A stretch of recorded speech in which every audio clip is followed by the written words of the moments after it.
હે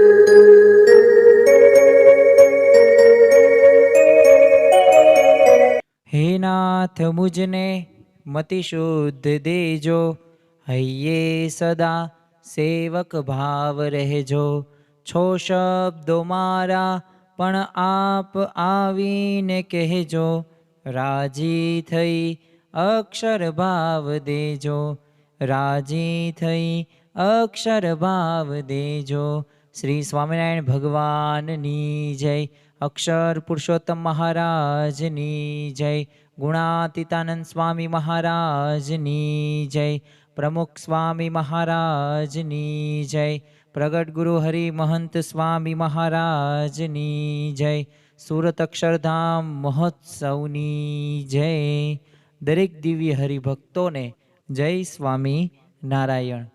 આજે આધુનિક સમયની અંદર દરેક માણસ માત્ર સુખી થવા માટે કોઈકને કોઈકનો આધાર શોધતો હોય છે કે મને આ જગ્યાએથી સુખ મળે, મારી પાસે વધુ ધન પ્રાપ્ત થાય તો હું સુખી થાઉં, હું કોઈક બીજા વ્યક્તિને સાથે રહું અને એનાથી મને કંઈક બીજો લાભ અન્ય પ્રાપ્ત થાય તો એનાથી હું સુખી રહું.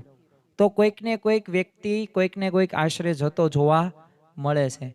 કોઈક હોય સમાજની અંદર તો એ સંપત્તિનો આશરો લેતા હોય, કારણ કે કેટલાક સંપત્તિને આશરે જાય છે અને એને એમ પણ માને છે કે અમને કોઈ પ્રશ્ન નહીં આવે જીવનની અંદર, કારણ કે અમારી પાસે સંપત્તિ ઘણી બધી છે, પૈસા ઘણા બધા છે, પરંતુ હકીકતમાં એ એક ભ્રમણા છે.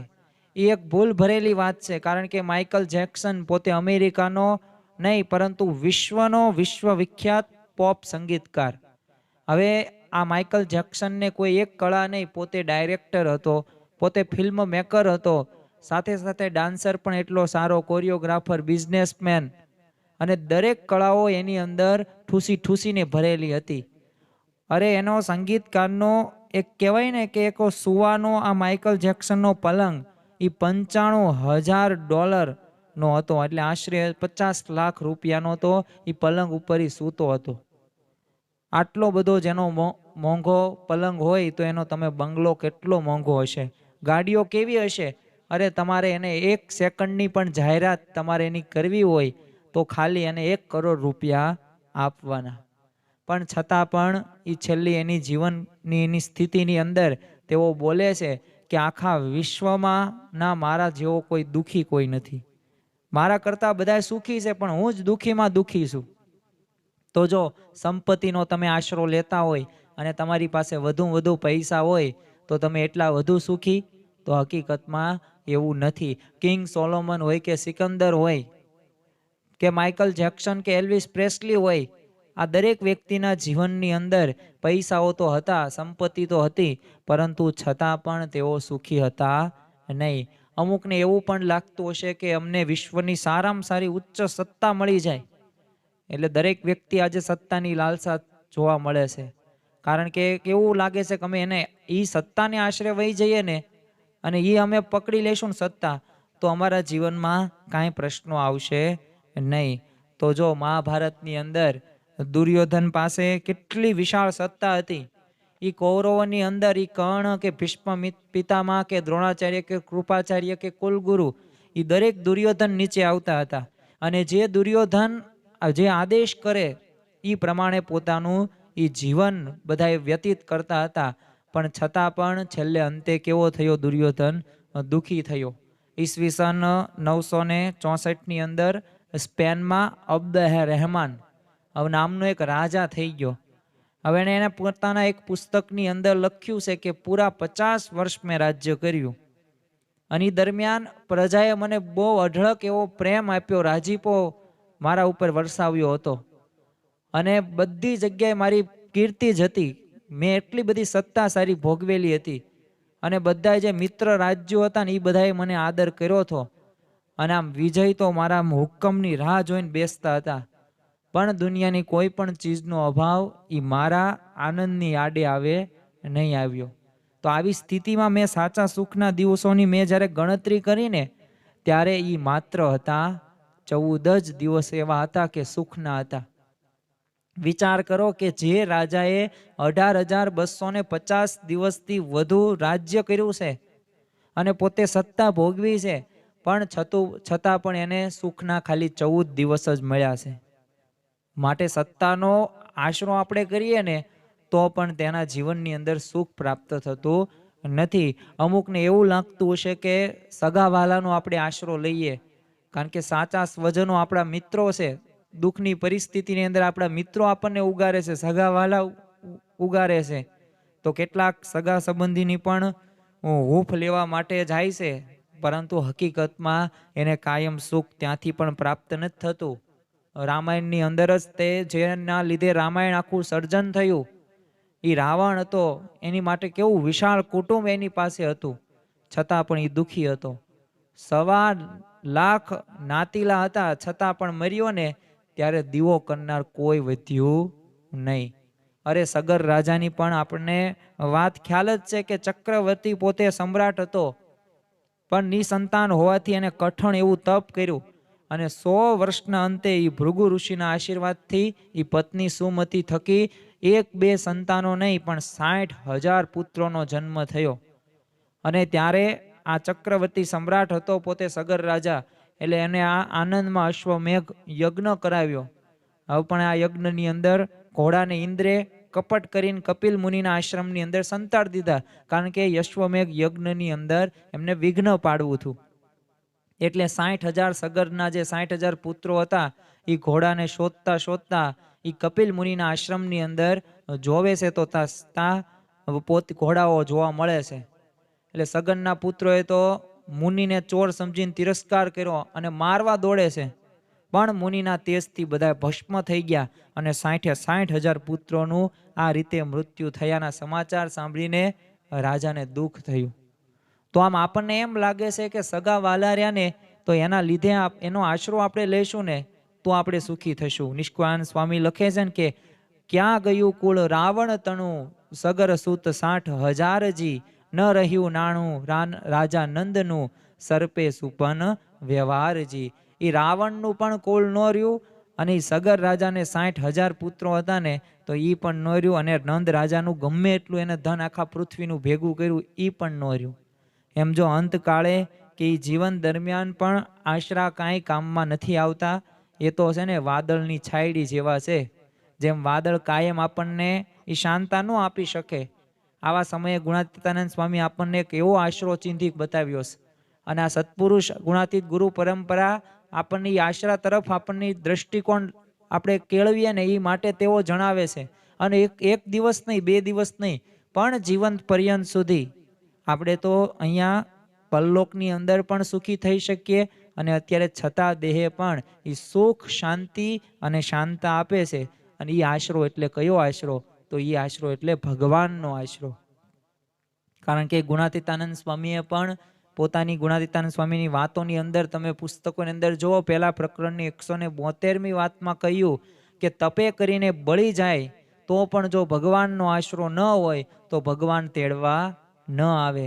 ને હિંડોળા ખાટમાં સૂઈ રહે ને દૂધ સાકર ને ચોખા જમે ને સેવાના કરનાર ને રળનારા બીજા હોય તો પણ અંત સમય વિમાનમાં બેસીને ભગવાન તેડી જાય. જો ભગવાનનો આશરો દ્રઢ હોય તો માટે મોક્ષનું કારણ તો આશરો છે.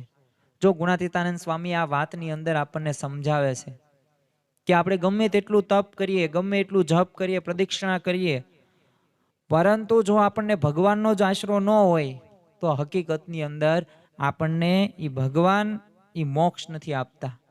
પરંતુ ભલે આપણે બેઠા બેઠા હિંડોળે ખાટમાં સૂતા સૂતા દૂધ સાકર ને ચોખા જમતા હોય, પરંતુ આપણને ભગવાનનો આશરો દ્રઢ હોય તો ભગવાન અંત સમયે વિમાનમાં બેસાડીને ભગવાન તેડી જ જાય છે, પરંતુ મોક્ષ થાય જ છે, એમાં કોઈ પણ શંકા નથી. તો ખાસ આપણા જીવનની અંદર પણ આપણે ભગવાનનો આશરો કરીએ. તુલસીદાસે એટલે જ કીધું છે કે જીવ જીવ કે આશરે જીવ કરત હે રાજ, તુલસી રઘુવીર કે આશરે ક્યો બિગડેગા કાજ. એટલે જો ભગવાનનો આપણે આશરો લેશું ને તો આપણો દરેક મોક્ષ અને આપણે આધ્યાત્મિક માર્ગે પણ આગળ વધી શકીશું. અને ખરેખર આપણો જે ધ્યેય છે આ ધ્યેય સુધી પણ આપણે પહોંચવા માટે આશરો જરૂરી છે. જો કોઈ શિષ્ય હોય એ પણ પોતાના ક્ષેત્રની અંદર આગળ વધવા માટે એ ગુરુનો આશરો લેવો પડે છે. એ અર્જુન પણ ધનુર્ધારી અર્જુન થયો, પણ એનું કારણ શું હતું? એ દ્રોણાચાર્યનો એ આશરો એને પ્રાપ્ત કર્યો હતો. તો આજે કોઈ પણ વ્યક્તિ હોય, કોઈ પણ ક્ષેત્રની અંદર આગળ વધ્યા હોય, તો જે વિષયની અંદર જે એક્સપર્ટ છે એમનો આશરો કરે છે. તો આપણને એવા ભગવાન અને જેવા સંત આપણને મળ્યા છે, તો આપણે ભગવાનને જો આશરે જશું ને તો સર્વે કાર્ય સિદ્ધ થશે અને બધી પ્રકારે રક્ષા પણ થશે. વસ્ત્રાણ વખતે આપણને મહાભારતનો આ પ્રસંગ પણ ખ્યાલ છે કે જ્યારે દ્રૌપદીએ 5 પતિ સામે જોયું પણ એ આશરો કંઈ કામમાં ન આવ્યો. ત્યારબાદ દ્રૌપદી આગળ વધે છે કે ભીષ્મ, દ્રોણાચાર્ય, કૃપાચાર્ય, કુલગુરુ અને વડીલોનો સહારો લેવા આવે છે, પણ એમને પણ સામે ન જોયું અને એ પણ કામમાં ન આવ્યા. અને છેવટે દ્રૌપદીજી પાસે એક જ રસ્તો હતો કે દાંતમાં સાડી ભરાવી અને પોતાને બળે બચવા ગયા, પણ છતાં પણ એ પોતાના બળે કરીને પણ એ પણ કામમાં ન આવ્યું. અને છેલ્લે અંતે એમના મુખમાંથી શબ્દો સરી પડ્યા હતા કે હે કૃષ્ણ, હે કૃષ્ણ, હે કૃષ્ણ. અને ભગવાને ત્યારે ચીર પૂરવા માંડ્યા. અને કેવા ચીર પૂર્યા? તો 10,000 ગજ બલ ઘટ્યો પણ 10 ગજ ઘટ્યો ન ચીર. એટલે કે 10,000 ગજ એટલે 10,000 હાથી જેવો બળવાન દુશાસન ઈ હતો ને, ઈ થાકી ગયો, પણ દ્રૌપદીના શરીર પરથી 10 ગજ પણ કપડું ઓછું ન થયું. ઈ દ્રૌપદી ને ભગવાનનો આશરો કામમાં આવ્યો હતો. માટે ગુણાતીતાનંદ સ્વામી કહે છે કે ભગવાનનો આશરો દ્રઢ કરી રાખવો. અને જેટલો ભગવાનનો આશરો હશે એટલા આપણે જીવનની અંદર પણ આગળ હશું અને લૌકિક રીતે પણ આગળ, આધ્યાત્મિક રીતે પણ આગળ. અને આપણે જે ક્ષેત્રની અંદર આપણે જે સિદ્ધિ, આપણે મુકામ હાંસલ કરવું છે, તો એમાં પણ આપણે આગળ વધી શકીશું. એ પરમાત્માનો આશરો શ્રેષ્ઠ છે, કારણ કે પરમાત્માનું બળ કેવું છે? સર્વશ્રેષ્ઠ છે. હવે તમે તમારા ઘરે વીજળી આવે છે, પરંતુ તમે ઓલ ઓવર ધ વર્લ્ડ જ્યાંથી વીજળીનું ઉત્પાદન થાય છે ત્યાં જ તમારા કનેક્શન છે, તો ક્યારેય કોઈ દિવસ વીજળી જવાની તમારા ઘરે નથી. તો એમ આપણે સીધા ભગવાન સાથે કોન્ટેક્ટ કરવાનો છે. જો આમ તો દુનિયાની અંદર 5 પ્રકારના બળ છે, બધાય અલગ અલગ બળ જોવા મળે છે અને બધા બળ પોતાની સ્થાને યોગ્ય છે. એમાં પહેલું જ બળ છે શરીર બળ, બીજું બળ છે બુદ્ધિ બળ, ત્રીજું મનોબળ છે, ચોથું આત્મબળ છે, પાંચમું પરમાત્મા બળ છે. પરંતુ આ 5 બળોની અંદર જો સર્વશ્રેષ્ઠ અને ઇષ્ટતમ જો સર્વશ્રેષ્ઠ ગણી શકાય ને તો એ બળ છે પરમાત્માનું બળ. જો આપણે હાથીને તો જોયેલો છે, સૌથી શક્તિશાળી વેજીટેરિયન છે, પણ સૌથી શક્તિશાળી જો કોઈ પ્રાણી હોય તો હાથી. તો હાથી પાસે શું છે? શરીર બળ છે. પણ મનુષ્ય એને વશ કરી શકે છે, કારણ કે માણસ પાસે બુદ્ધિ બળ છે. માટે શરીર બળ કરતા શું શ્રેષ્ઠ છે? બુદ્ધિ બળ, ને જે માણસને આપવામાં આવ્યું છે. આપણે ઘણી વખત રથયાત્રાની અંદર અને સર્કસની અંદર હાથીના ઈશારે એ મહાવત જે હોય એને ચલાવનાર એ હાથી એમ કરે જ છે. તેનું કારણ શું છે? એ મનુષ્ય સર્વશ્રેષ્ઠ, એની પાસે બુદ્ધિ બળ છે. એ સિંહને પણ સર્કસની અંદર નચાવી શકે એવા સમર્થ કોણ છે? મનુષ્ય છે. બાકી મનુષ્ય કરતા પણ આમ શક્તિ કોનામાં છે? સિંહમાં છે, હાથીમાં છે. પણ છતાં પણ એને નાચવું પડે છે મનુષ્ય સામે. કેમ? માણસને બુદ્ધિ આપવામાં આવી છે. એટલે શરીર બળ કરતા બુદ્ધિ બળ. હવે જો અંગ્રેજો પાસે બુદ્ધિ બળ હતું, પરંતુ ગાંધીજી પાસે શું હતું? તો ગાંધીજી પાસે કોઈ પણ પ્રકારની વ્યવસ્થા નહોતી, પણ દ્રઢ મનોબળ હતું. કારણ કે એ દક્ષિણ આફ્રિકાની અંદર એમને ફર્સ્ટ ક્લાસની ટિકિટ લીધી હોવા છતાં પણ એમને ધક્કો મારીને પ્લેટફોર્મની અંદર મૂકવામાં આવ્યા કે તમારે બેસવા નથી, તમે તો કાળાઓ છો અને તમે તો ભારતીય છો, આમાં તો વીઆઈપી લોકોને જ બેહવાનું છે. બતાવે છે પાસ, પણ છતાં પણ રિજેક્ટ કરી નાખે છે. અને ત્યારે મનોમન એ મનોબળ એમને હતું એમના મગજની અંદર કે હવે તો હું ઇન્ડિયામાં પાછો જઈશ અને અંગ્રેજોની ગુલામીમાંથી ભારતને આઝાદ કરી દઈશ. અને ગાંધીજી 1915ની અંદર આવે છે અને 1947ની અંદર દેશને આઝાદ કરે છે. જો એમની પાસે કોઈ એવા કપડાં કે એવી રીતના બોલવાની ભાષા એટલું બધું નહોતું, વિવિધતા, પરંતુ દ્રઢ મનોબળ હતું કે ગમે તેમ થઈ જાય, કાગડા કૂતરાને મોતે મરીશ પણ સ્વરાજ લઈને જંપીશ. કરેગે યા મરેગે તુમ મુझे खून दो मैं तुम्हें आजादी दूंगा. આ બધાય નારાઓ એ સશસ્ત્ર ક્રાંતિકારીઓ, એ જહાલવાદી કે મળાવાદી પક્ષો હોય, એ ગાંધીજી હોય, સરદાર વલ્લભભાઈ પટેલ હોય, જવાહરલાલ નહેરુ હોય, આ દરેકે આ કરેલું છે કાર્ય. એમની પાસે શું હતું? એમની પાસે હતું દ્રઢ મનોબળ. તો આ દ્રઢ મનોબળથી છે ને એ બુદ્ધિબળ કરતાં પણ મનોબળ શ્રેષ્ઠ છે. એ અંગ્રેજો પાસે બુદ્ધિ ભલે ગમે તેટલી હોય, એ આપણને ખબર છે કે 1757 અંદર પ્લાસીનું યુદ્ધ હોય, બક્સરનું યુદ્ધ 1764 અંદર હોય, એ ભલે પાયા સ્થાપી નાખ્યા હોય, 50,000 સૈન્યને હરાવી નાખ્યું હોય, પરંતુ દ્રઢ મનોબળ હતું ગાંધીજી પાસે, તો આ શક્ય બન્યું. હવે આ સિકંદર પાસે મનોબળ હતું એટલે જો એ ગમે એવી મુશ્કેલી પરિસ્થિતિની અંદર એ નાસીપાસ થયા વિના એને પોતાની વિજયકૂચ ચાલુ રાખેલી. પણ જ્યારે હિન્દુસ્તાનની અંદર એક આત્મનિષ્ઠ સંન્યાસી દંડ મહર્ષિના પ્રસંગમાં ત્યાં આવ્યો અને પોતાની જાતને એને થોડીક વામણી અનુભવી કે મેં આ બધું રાજ્ય, આ બધા દેશો મેં જીત્યા, પણ હકીકતમાં તો મારી કરતા સુખી તો આ દંડ મહર્ષિ છે. અને એ સંન્યાસીનું આત્મબળ જેને એને અહોભાવ જન્મી ગયો અને મનોબળ કરતા ત્યારે આત્મબળ શ્રેષ્ઠ છે. વળી આ જીવાત્માની ઈચ્છા પણ વિરુદ્ધ, એ મન સ્વતંત્રપણે કોઈ ક્રિયામાં પ્રવૃત્ત થયા અસમર્થ છે. માટે મન કરતા પણ એક શ્રેષ્ઠ ગણી શકાય અને આ છે આત્મબળ. મન કરતા છે ને આત્મા બળવાન છે, પરંતુ આવું આત્મનિષ્ઠાનું બળ પણ છે ને અંતકાળે કંઈ કામમાં નથી આવતું. ભગવાન સ્વામિનારાયણ તો કહે છે ગઢડા પ્રથમના 61માં કે અંતકાળે આત્મનિષ્ઠા કંઈ કામમાં નથી આવતી, એ વખતે તો ભગવાનની ઉપાસના રૂપી વાહનનું જ કામ પડે છે. માટે આત્મબળ કરતાં પણ પરમાત્મા બળ શ્રેષ્ઠ છે. એટલે જ ગુણાતીતાનંદ સ્વામી પરમાત્માનો આપણને આશરો કરવાનું કહે છે. જો આપણને ગુણાતીત સત્પુરુષ અને ગુણાતીતાનંદ સ્વામી કે સ્વામિનારાયણ ભગવાન એ શા માટે પરમાત્માનું બળ કરવાનું કહે છે? એટલે જો મોહન સ્વામી મહારાજ જો, પ્રમુખ સ્વામી મહારાજ જો, દરેક કાર્યની અંદર તેઓ એ પરમાત્માને સાથે રાખીને ચાલે છે. જે પણ સારું થાય કે ખરાબ કાર્ય થાય, એ વિપરીત પરિસ્થિતિ સર્જાય કે સારી પરિસ્થિતિમાં, એ ભગવાનનું અનુસંધાન નિત્ય રાખે છે. કેમ? પરમાત્માનું બળ. આપણાથી કાંઈ થતું નથી, પણ એ ભગવાન કરાવે છે. ભગવાન પણ વિચારો એવા સારા આપે છે. એટલે ખરેખર આપણા જીવનની અંદર એ પરમાત્માનો આશરો ને અગત્યનો છે ને મહત્વનો છે.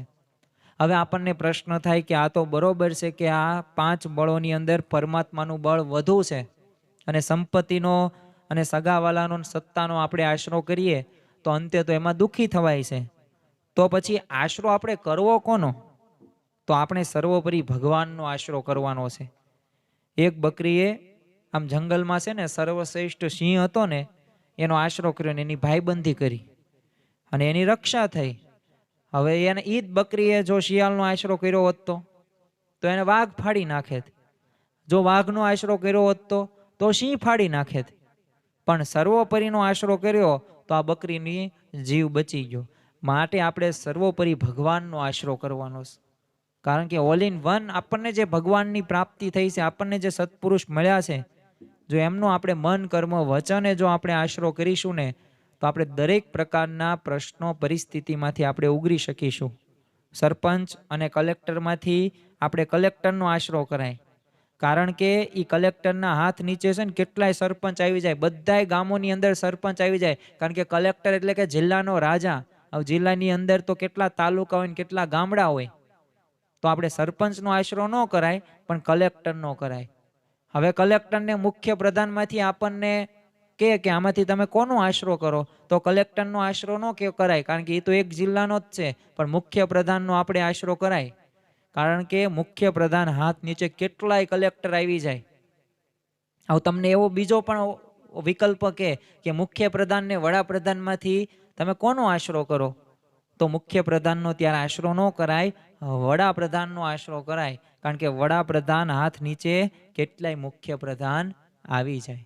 બસ જો આપણને એમ લૌકિક કેવો ફાયદો ખબર છે તો આપણે એમનો જ સંગ કરીએ ને એવોનો જ આશરો કરીએ તો એમ આપણને પણ શ્રીજી મહારાજ વચનામૃત જેતલપુરમાં 1માં કહે છે કે માયાથી પર જે પુરુષોત્તમ ભગવાન અથવા તે ભગવાનના મળેલ સંત, તેમની જીવને પ્રાપ્તિ જ્યારે થાય છે ત્યારે તેમના આશ્રયથી માયા ઉલ્લંઘાય છે.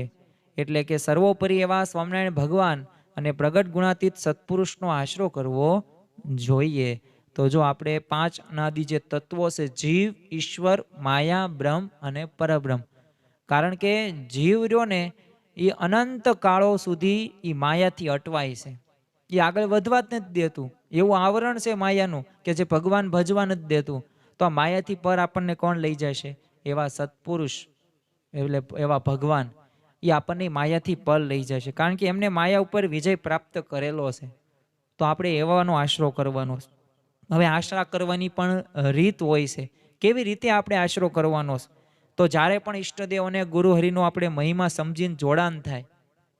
ગુણાતીતાનંદ સ્વામીએ પણ પહેલા પ્રકરણની પહેલી જ વાતની અંદર તેઓ સ્પષ્ટ આપણને સમજાવે છે કે તમે વ્રત, તપ, જપ બધું કરો, એ બધા સાધનો બરોબર છે, પણ સૌથી વધારે અને મહત્વનું જો અગત્યનું સાધન હોય ને તો એ છે મહિમા. કારણ કે પ્રદક્ષિણા પણ ક્યારે થાય? કે મહિમા હોય તો પ્રદક્ષિણા થાય. સત્પુરુષનો પણ સમાગમ ક્યારે થાય? મહિમા હોય તો થાય. એ મહિમા જેવું બીજું કોઈ મોટું સાધન નહીં. તો એમ આપણને જે ઈષ્ટદેવને ગુરુહરિ મળ્યા છે તેમનો મહિમા સાથે આપણે જોડાણ કરવાનું છે. અને મુમુક્ષએ પોતાના કલ્યાણની એક પ્રતીતિ આવે ને એ માટે આપણે આશરો થયો જાણવાનો છે. પછી આશરો આપણે વધુમાં વધુ દ્રઢ થાય ને એવા પ્રયત્નો કરવાના છે. જો પ્રગટ ભગવાન અને સંતનો આશરો કોઈ પણ મુમુક્ષએ કરવો હોય ને તો શું જરૂરી છે? જરૂરી છે આપણે સત્સંગ સભાની અંદર જઈએ, સંત સમાગમ કરીએ અને સત્સંગનું વાંચન કરીએ. અને એમને જે આપેલા નિયમ ધર્મો અને આજ્ઞા ઉપાસના છે આપણે વધુ દ્રઢ કરીએ ને તો ખરેખર એ આશરો આપણે દ્રઢ કરી શકીએ. અને તો પ્રયત્નો કર્યા કહેવાય. બાકી મનમાં વિચાર કરવાથી એમ કોઈ દિવસ એમાં નક્કર પરિણામો આપણને પ્રાપ્ત થતા નથી. હવે જો આશરો કરશું ને તો આશરો કરવાથી લાભો પણ આપણને પ્રાપ્ત થતા જોવા મળશે. કારણ કે ભગવાન અને સંતનો જો આપણે આશરો કરવાથી એ કાળ હોય, કર્મ હોય કે માયા હોય, આ દરેકથી રક્ષા થાય છે અને છેલ્લે આપણું આત્યંતિક કલ્યાણ થાય છે. જો સ્વામિનારાયણ ભગવાને તો એકાંતિક ધર્મનું સ્થાપન કર્યું છે, સત્પુરુષો દ્વારા એમનું વહન પણ થાય છે, પણ આત્યંતિક કલ્યાણ એકાંતિક ધર્મથી જ શક્ય છે. પરંતુ આશરો કરશું તો થશે. ગુણાતીતાનંદ સ્વામીએ તો 5મા પ્રકરણની 57મી વાતમાં કીધું કે દુઃખ આવે ને ત્યારે ભગવાન તથા સાધુને બાજી પડવું, એટલે કાળ, કર્મ અને માયાનું કોઈ બળ ચાલે નહીં. એટલે જો પ્રમુખ સ્વામી મહારાજના જીવનની અંદર એ વરસાદ ખેંચાણો હોય, મહંત સ્વામી મહારાજ પણ એ માળા ફેરવે, એ પ્રાર્થના કરે, યોગી બાપા એ ગોંડલ અક્ષરદેવની અંદર ધૂન કરે. કેમ? કે ગમે ત્યારે પ્રશ્ન આવે, પરિસ્થિતિ આવે ત્યારે સ્વામિનારાયણ સ્વામિનારાયણ સ્વામિનારાયણ ભજન કરવું. તો આશરાનો આ પ્રતાપ છે. ભગવાન ત્યાંની આશરા દ્વારા આપણને કાળથી રક્ષા કરે છે. 1971ની અંદર હોલેન્ડના હનકોપ અને એમના ભાઈ હવે કરાચીના બીચ ઉપર છે ને આનંદ કરી રહ્યા હતા. એટલે ત્યાં નાના છોકરાઓ છે ને ટ્યુબમાં બેસીને તરતા હતા અને મનોરંજન ત્યાં મેળવતા હતા. પણ એક ટ્યુબ છે ને ત્યાંથી છૂટી જતા દરિયામાં તણાવા લાગી. એટલે એક છોકરો તો રડવા લાગ્યો. હવે પવનના લીધે ટ્યુબ વધુ દૂર થવા લાગી, પણ હનકોપે તો એને પકડી લીધી અને તેઓ શાંતિથી તરતા તરતા પાછા આવતા હતા. અને ત્યાં તે એક મોટી શાર્ક માછલી એને દેખાય. સ્વાભાવિક છે કે આવી માછલીઓ આપણે જોઈએ સામાન્ય તો આપણે બીક ન લાગે, પણ શાર્ક જ્યારે માછલી દેખાય ત્યારે બીક તો લાગે. કારણ કે શાર્ક તો માણસને મારી જ નાખે. અને આ બીકથી છે ને પાણી પણ એને થોડુંક થપથપાવ્યું એટલે એ શાર્ક માછલી ત્યાંથી આગી વહી જાય, પણ એની કોઈ અસર એ શાર્ક ઉપર ન થઈ. પછી તો આંખ એને મીચી અને એને સ્વામિનારાયણ સ્વામિનારાયણ સ્વામિનારાયણ એને ભજન શરૂ કર્યું. અને થોડા દિવસો પૂર્વે એ હનકોપ જ્યારે ગોંડલની અંદર આવ્યો હતો અને ત્યારે પ્રમુખ સ્વામી મહારાજને એને દર્શન કર્યા હતા. અને એ પ્રમુખ સ્વામી મહારાજની આંખો એને દેખાવા લાગી. એમાંથી ટ્યુબ છોડી ઝડપથી તરવાની એને પ્રેરણા પણ તરત મળી ગઈ અને શાર્કથી બચીને કિનારા સુધી પહોંચી ગયા. અને ત્યાં સુધી તો તે આંખો દેખાય કરતી. તો આમ જો ભગવાન અને એ સંતનો આશરો હતો ને તો એ મોતના મુખમાંથી પણ બચ્યો. જો સારા સારા વ્યક્તિઓ આવી પરિસ્થિતિની અંદર દુઃખી થઈ જાય છે અને પોતે મૃત્યુ પામે છે, પરંતુ આ કયા બળથી શક્ય બન્યું? તો એ આશરો કર્યો હતો ને તો કાળથી પણ રક્ષા થઈ. બાકી એ સમયે એ દિવસે એનું નિશ્ચિત હતું મરવાનું, પણ ન થયું, રક્ષા થઈ. ભગવાનનો આશરો કરવાથી કાળથી તો રક્ષા થાય, પણ સાથે સાથે કર્મથી પણ રક્ષા થાય.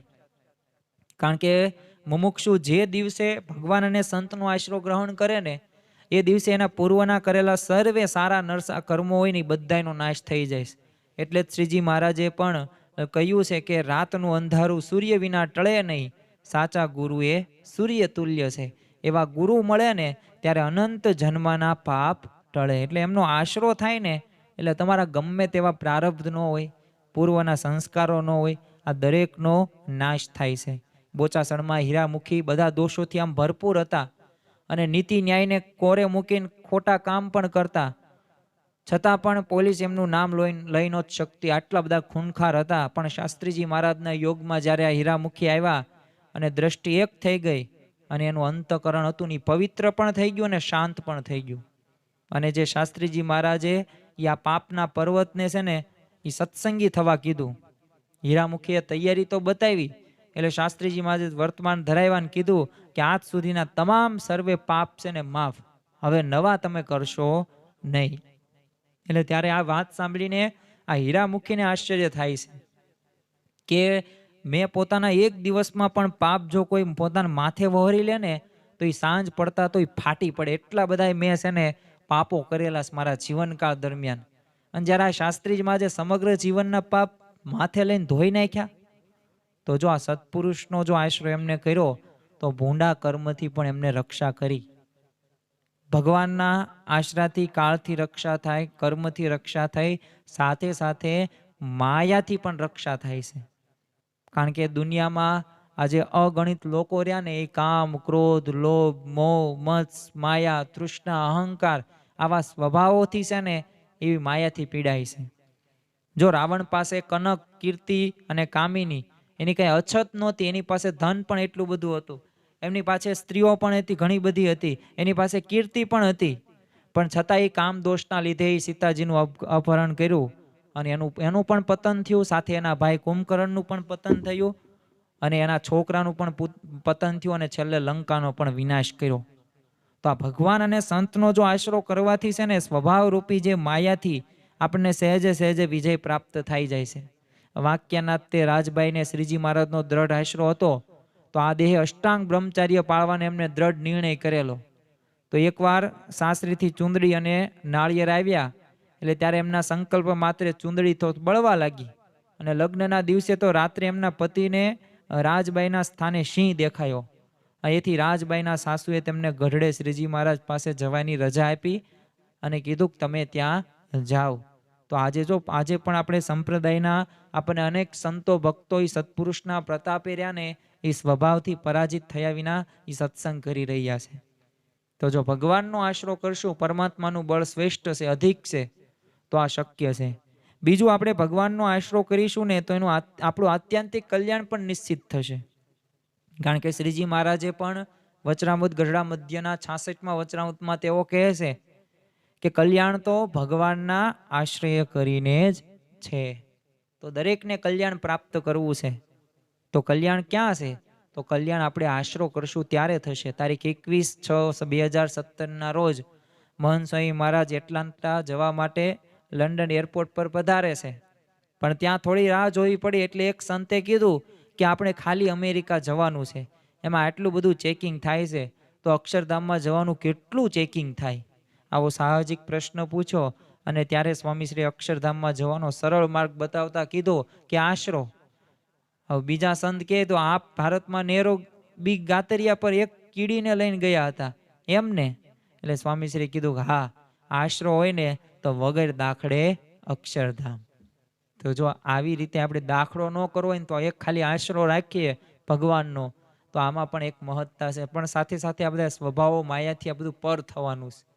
તલ માત્ર પણ શ્રીજી મહારાજે વચનામૃતની અંદર કીધું છે ને કે મારા હરિભક્તને તલ માત્ર પણ કસર રહેવા દેવી નથી.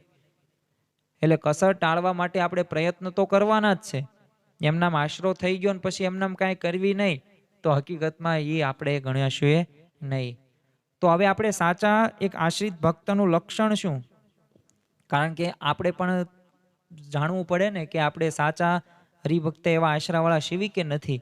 તો સર્વોપરી ભગવાન અને એમને મળેલ જે સંત એટલે સત્પુરુષના આશ્રિત થયા હોય ને તો એ ભક્તને કોઈ પણ પ્રકારનું તમે જોવો ને કે કાંઈમાં પ્રતીતિ ન આવે. એ વ્યવહારમાં મુશ્કેલી આવે કે ધંધામાં ખોટ આવે કે શરીરમાં રોગ આવે કે જીવનમાં નિષ્ફળતાનો સામનો કરવો પડે, તો એનો ક્યારેય કોઈ દિવસ કોઈક બીજા વ્યક્તિઓ દ્વારા પણ એને આશરો તમે બદલાઈ ન શકો. તો જો સાચા એ હરિભક્તનું એ શરણાગત જીવનું એક લક્ષણ બતાવતા શ્રીજી મહારાજે જ વચનામૃતની અંદર વરતાલના 5માં કીધું કે મહાપ્રલય જેવું દુઃખ આવી પડે તો પણ તે દુઃખ થકી રક્ષાનો કરનારો ભગવાન વિના બીજાને ન જાણે, અને જે પોતાને સુખ જોઈતું હોય તે પણ ભગવાન થકી જ ઈચ્છે, પણ પ્રભુ વિના બીજાને સુખદાયક ન જાણે, ને પ્રભુની જેમ મરજી હોય તેમ પ્રમાણે વર્તે. તો જો આપણા જીવનની અંદર સુખ છે કે દુઃખ છે, આપણે આગળ વધીએ છીએ પાછળ જઈએ છીએ, નિષ્ફળતા છે કે સફળતા, એ દરેક પરિસ્થિતિ, દરેક મુશ્કેલી પરિસ્થિતિની અંદર પણ આપણે ભગવાનની મરજી જાણીને જ આગળ વધવાનું છે. આપણે બીજાને આશરે જઈએ નહીં. ભાવનગર જિલ્લાના સીમાસી ગામના એક મોચી ભક્તનો દીકરો બીમાર પડ્યો. હવે 8 દિવસ સુધી અન્ન જળ વિના વિતાવ્યા. એટલે કોઈકે કીધું કે આવી રીતે તમે કંઈક કરો તો જ એને મળશે. એટલે ત્યારે ભક્તે શું કીધું કે શ્રીજી મહારાજની ઈચ્છા હશે ને તો દેહ રહેશે, નહીં તો પડી જશે. લોકોએ ખૂબ એમને સમજાવ્યા, ભય પણ બતાવ્યો, પણ બાપ દીકરો ડગ્યા નહીં. અને એ દ્રઢતા જોઈને શ્રીજી મહારાજે એમને દર્શન દીધા અને છોકરો સાજો પણ થઈ ગયો. તો જો ભગવાનને આ અતિશય ગમે છે કે આપણે દ્રઢ આશરો રાખવાનો છે. જેમ કોઈ પતિવ્રતા સ્ત્રી હોય તો એ પોતાના પતિ પ્રત્યે જ તે પોતે ભાવ, પ્રેમ, લાગણી બધું દર્શાવે છે વધુમાં વધુ. એ બીજા કોઈ વ્યક્તિઓ પ્રત્યે નથી રાખતા. બસ એવી જ રીતે પતિવ્રતાની ટેક અહીંયા આપણે રાખવાની છે. વેરાભાઈના તે 22 સંબંધીના એક જ વર્ષની અંદર અવસાન થયા હતા. 22 સંબંધી, છતાં પણ એમનો આશરો ડગ્યો નહોતો. કેટલાક તો એમને કીધું કંઠી તમે કાઢી નાખો, ધંધામાં ખોટ જાય છે આના લીધે, પણ છતાં પણ તેમને કોઈ પણ વાત ગણકારી નહીં. જો આને આશરો કહેવાય. આમાં ભગવાન રાજી થાય. અને ભગવાનને સત્પુરુષ જે રાજી થાય એ દરેક હરિભક્તે મુમુક્ષે કરવું પડે. 12 પટોળીના સત્સંગી ખીમા વાઘની પત્નીને ગુજરાતના એ અમુક એમને કીધેલું કે તારા ધણીને છે ને શનિની 7.5ની પનોતી લોઢાના પાયે બેસવાની છે, અને એને ગામત્રા, હવે એક ગામત્રા એટલે શું, એક ગામથી બીજે ગામ ભટકવાનું કરવું પડશે, માટે છે ને તું આ વીંટી કરાય. અને ત્યારે એ બાએ શું કીધું, જો સાંભળ, હું તો મારા ધણીને હમણાં જ ભાત રોટલો આપી આવીશું અને ખાઈને નિરાતે સૂઈ પણ ગયો છે. જો 7.5ની પનોતી તો તને બેઠી છે, કારણ કે તે ગુજરાતમાં ખાવા ન મળ્યું એટલે તું અહીંને આવીને બેઠે છું, માટે અહીંથી હાલવા માંડો. તો જો આમ કહીને એને કાઢી મૂક્યો. તો આને કહેવાય આશરો. એમ આપણને જે ભગવાન અને સત્પુરુષ મળ્યા છે ને એ પ્રાપ્તિ તો આપણે કરીએ છીએ. આપણે અત્યારે નિધિ ધ્યાસન પણ કરીએ છીએ મહંત સ્વામીવાદની આજ્ઞા પ્રમાણે, પણ આ પ્રતીતિમાં આપણે પરિવર્તિત કરવાનું છે. અને જો લોક અને સમાજ એ આપણને ગમે તે કે, પણ આપણો આશરો છે ને અચળ હોવો પડે. કારણ કે સાચા હરિભક્તો નિયમ, નિશ્ચય અને પક્ષ હોય છે. આ સાચા હરિભક્તના લક્ષણો હોય છે. લંડનમાં તે એક દિનેશભાઈ પટેલ નિષ્ઠાવાન સત્સંગી પોતે હતા. નિયમ ધર્મ પાકા પડે, રવિ સભાની અંદર જાય એટલે ઘણા ડૉક્ટર એમને બતાવ્યું, પણ હવે સ્વાભાવિક તે એક દીકરાને એમના જન્મથી ખૂબ માનસિક તકલીફ હતી. એટલે ડૉક્ટરને બતાવ્યું પણ કાંઈ સ્થિતિ કાંઈ સુધરી નહીં. એટલે એક વેદની એમને જાણ થઈ, અને જે પગની નાડી દબાવે ને એટલે રોગ દૂર થઈ જાય. એટલે વેદે 2-3 જણાને આ રીતે મટાડ્યું હતું.